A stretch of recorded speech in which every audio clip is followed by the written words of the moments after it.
Allahumma salli wa sallim wa barik ala sayyidina Muhammad wa ala alihi wa ashabihi ajma'in, amma ba'du. Fa ya ibadallah, usikum wa nafsi bi taqwallahi faqad fazal muttaqun.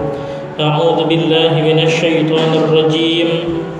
Bismillahirrahmanirrahim. Ya ayyuhalladzina amanu taqullaha haqqa tuqatih wa la tamutunna illa wa antum muslimun. Shadaqallahul azim. Hadirin jamaah Jumat yang dirahmati Allah, puji syukur tidak lupa kita panjatkan kehadirat Allah yang telah memberikan kepada kita semua nikmat iman, nikmat Islam, nikmat sehat, nikmat panjang umur, sehingga kita dapat berkumpul guna melaksanakan salah satu kewajiban kita, yaitu salat Jumat di Masjid Al-Maghfirah yang insya Allah penuh berkah dan rahmat ini. Salawat beriring salam semoga tetap tercurah karena junjungan Nabi besar Muhammad sallallahu alaihi wasallam yang telah membawa umatnya dari zaman jahiliyah kebodohan menuju zaman yang penuh dengan ilmu, pengetahuan dan teknologi. Hadirin, khatib berpesan khusus untuk diri khatib pribadi dan umumnya untuk para jamaah, yuk bersama-sama kita tingkatkan ketakwaan kita kepada Allah Subhanahu wa taala. Hadirin jamaah Jumat yang berbahagia, pada hari ini kita memasuki tanggal 2 Muharram 1442 Hijriah. Oleh karenanya khatib mengucapkan selamat tahun baru Islam 1442 Hijriah.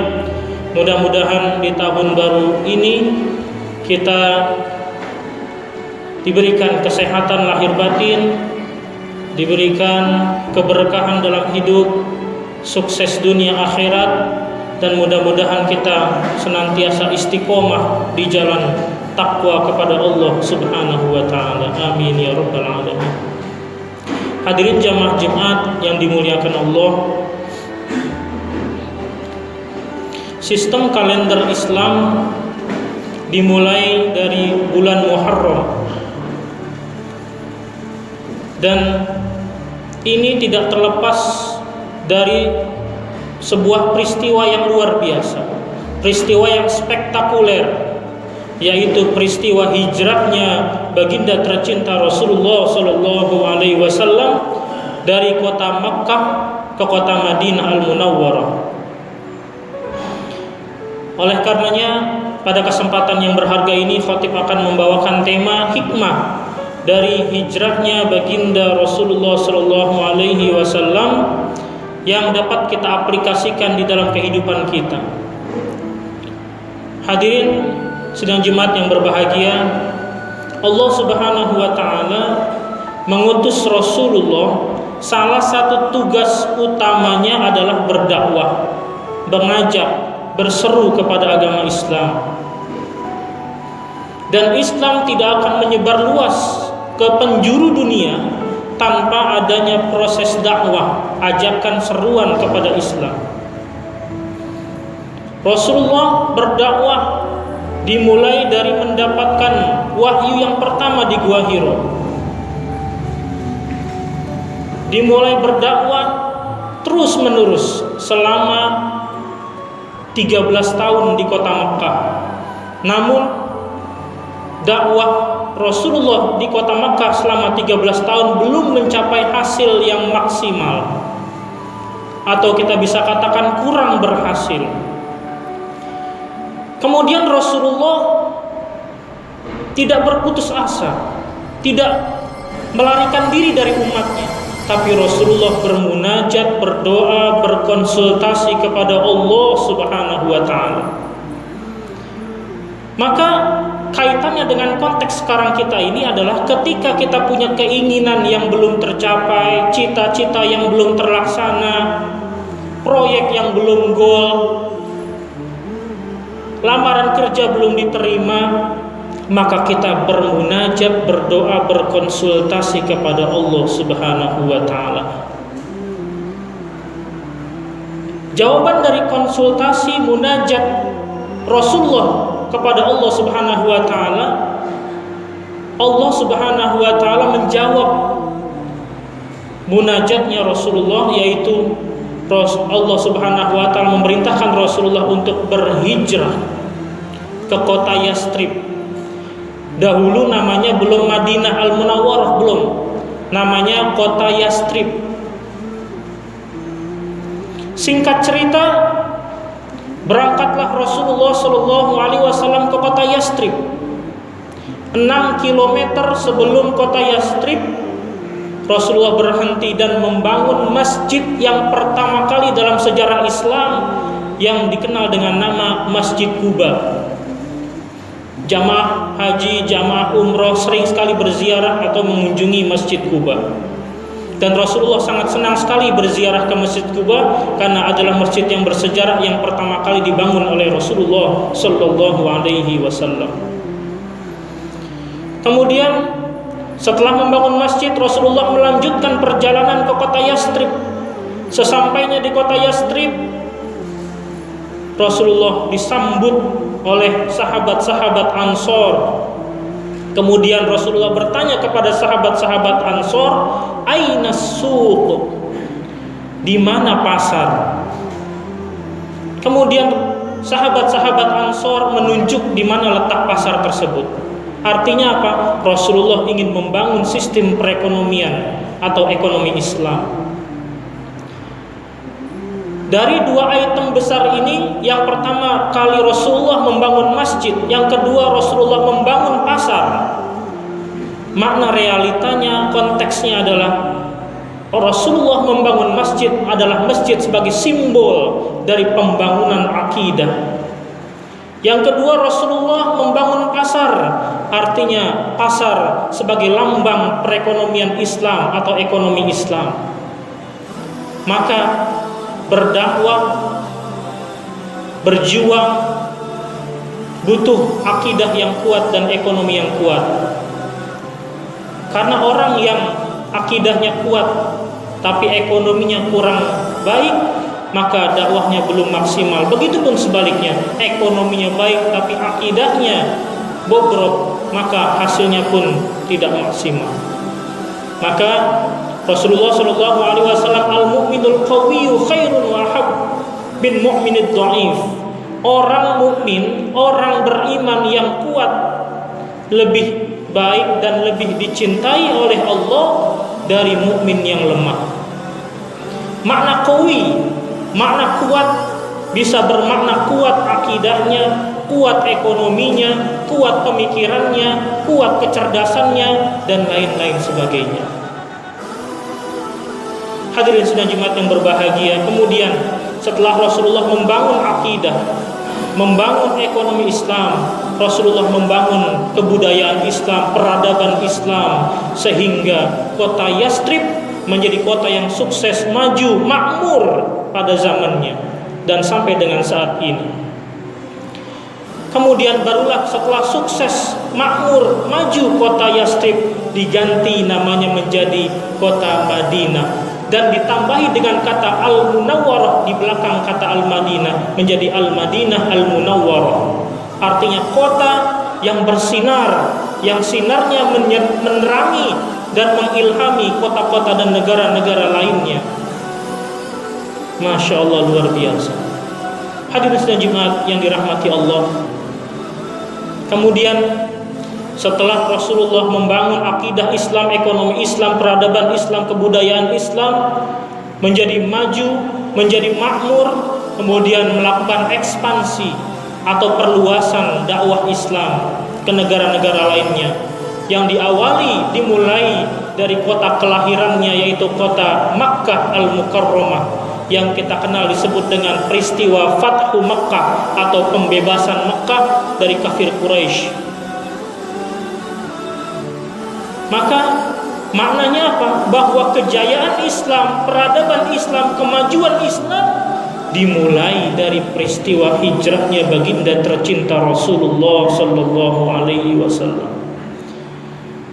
Dan la hijrata ba'dal fathi, tidak ada hijrah lagi setelah Fathu Mekah, pembebasan Mekah. Makna hijrah di sini adalah hijrah zahiriyah, hijrah fisik itu sudah tidak ada setelah Fathu Mekah. Yang ada pada saat sekarang konteksnya adalah hijrah batiniyah, yaitu hijrah batin. Maknanya adalah kita hijrah kembali kepada Al-Quran dan sunnahnya Rasulullah Sallallahu Alaihi Wasallam. Hadirin sidang Jumat yang berbahagia, ayat tematik daripada konteks hijrah terdapat dalam surat Al-Baqarah ayat 218. Innal ladzina amanu wal ladzina hajaru wajahadu fi sabilillah ulaika yarjuna rahmatullah wallahu ghafurur rahim. Artinya, innal ladzina amanu, sesungguhnya orang-orang yang beriman, wal ladzina hajaru, dan orang-orang yang berhijrah. Maka yang pertama urutannya adalah amanu, beriman. Yang kedua baru walladzina hajaru, berhijrah. Karena hijrah harus memiliki pondasi iman yang kuat. Hijrah minaz zulumati ilan nur, dari kegelapan kemaksiatan kepada taubat, kepada ibadah. Yang kedua ayat dilanjutkan wajahadu fi sabilillah, orang yang berjuang di jalan Allah.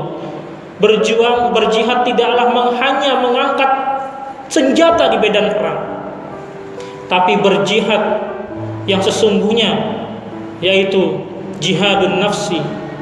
Pada suatu ketika perang Badar, dalam sejarah Islam perang Badar adalah perang yang sangat luar biasa. Pasukan kaum muslimin sebanyak 313, pasukan kafir Quraisy sebanyak 1000 banding 313. Yang mana pada saat itu kafir Quraisy perlengkapannya sangat lengkap dan luar biasa. Tapi umat Islam menang dalam peperangan Badar berkat pertolongan dari Allah Subhanahu wa taala. Kemudian setelah menang perang Badar, Rasulullah mengumpulkan para sahabatnya dan bersabda, "Roja'na min jihadil asghar ila jihadil akbar." Kita telah selesai dari jihad yang kecil menuju jihad yang paling besar. Sahabat bingung dan bertanya, "Jihad apa lagi ya Rasulullah yang lebih besar dari perang Badar?" Rasulullah menjawab, "Jihadun nafsi," perang melawan hawa nafsu. Karena berapa banyak orang yang cerdas, orang yang pintar, orang yang hebat dikalahkan akibat daripada kecerdasannya, kehebatannya, karena tidak bisa melawan hawa nafsunya. Contoh realita di masyarakat, banyak pejabat yang ditangkap KPK bukan karena mereka bodoh, tapi karena mereka tidak bisa melawan hawa nafsunya, dan lain sebagainya, dan contoh lain sebagainya. Hadirin Jumat yang berbahagia, oleh karenanya ayat selanjutnya dilanjutkan, ulaika yarjuna rahmatullah, mereka itu semata-mata mengharapkan rahmat Allah. Wallahu ghafurur rahim, dan sesungguhnya Allah Maha Pengampun lagi Maha Penyayang. Salat yang kita lakukan tidak menjamin kita masuk surga. Puasa Ramadan yang setiap tahun kita kerjakan tidak jamin kita masuk surga. Salat malam, salat sunnah yang kita lakukan tidak menjamin kita masuk surga. Tapi yang menjamin kita masuk surganya Allah adalah berkat rahmat dan kasih sayang Allah Subhanahu wa ta'ala kepada kita. Maka pesan yang terakhir untuk diri saya sebagai penutup, mari yang pertama kita kuatkan keimanan kita di tahun baru 1442 ini dengan mendalami ilmu-ilmu agama, baik dengan menghadiri majlis-majlis ilmu, majlis taklim, atau dengan media sosial. Yang kedua, setelah kita memperbaiki iman kita, menambah iman kita, kita berhijrah dari minaz zulumati ilan nur, dari maksiat kepada taubat. Yang ketiga, yaitu dengan berhijrah. Setelah berhijrah, berjihad, yaitu dengan kita memerangi hawa nafsu kita, dan semua itu kita lakukan yarjuna rahmatullah, yaitu semata-mata mengharapkan rahmat Allah, bukan pujian orang lain, bukan imbalan dari orang lain. Maka niscaya ditutup dengan ayat ini, wallahu ghafurur rahim, dan Allah niscaya akan mengampuni dosa-dosa kita dan akan memberikan rahmat kasih sayangnya kepada kita. Dan kalau Allah sudah memberikan rahmat, sudah memberikan kasih sayang kepada kita, maka apapun yang kita inginkan, apapun yang kita cita-citakan, apapun yang kita hajatkan, Allah akan mengabulkannya. Mudah-mudahan kita semua diberikan rahmat dan kasih sayang oleh Allah. Dan pesan yang kedua, ada satu amalan yang luar biasa yang ada pada bulan Muharram ini. Dalam hadis Rasulullah bersabda, qala su'ila an saumi yaumi Asyura faqala yukaffiru sana al-madiyah. Rasulullah ditanya oleh sahabat tentang puasa Asyura, yaitu 10 Muharram. Sekarang tanggal 2 Muharram, tanggal 10 Muharram, yukaffiru sana al-madiyah. Kata Rasulullah, puasa 10 Muharram, puasa Asyura menghapus dosa-dosa 1 tahun yang lalu. Hadis riwayat Muslim, nomor hadis 1162. Mudah-mudahan Allah Subhanahu wa taala memanjangkan umur kita, Allah sehatkan badan kita, Allah angkat Covid-19 ini dari Indonesia khususnya dan dari dunia umumnya, dan mudah-mudahan Allah berikan kepada kita rezeki yang halal dan thayyiban mubarakan katsira, dan mudah-mudahan Allah Subhanahu wa taala kelak nanti kita dikumpulkan bersama-sama di jannahnya, di surganya Allah Subhanahu wa taala.